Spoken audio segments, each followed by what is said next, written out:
You know his name's not Jesus, right? If you go back to where Jesus was walking the earth and you walked around and said, where's Jesus? Nobody would know who the fuck you're talking about. If you start looking deep into the scriptures, man, one of them says, my children will know my name. Well, his name ain't Jesus. No, the scripture says, seek and ye shall find. Listening to a pastor tell you something isn't seeking. Why am I so big on the name?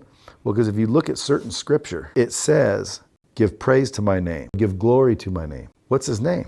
No, it says Jesus. That's not his name. So everyone says it doesn't really matter. He just, as long as he knows. Look, I didn't read the part in the scripture that said that. I didn't read that part. I didn't read the part, hey, call me whatever you want. Just call me. Because his name was given to us over 7,000 times. But then at some point in time, way back in about 383 AD, they translated it and they were told not to use the name anymore. One of the 10 commandments is, thou shalt not take the Lord's name in vain.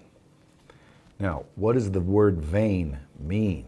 It means to make meaningless or useless. How much more useless can a name be if you just stopped using it? You're making it as useless as it can be by not using his name.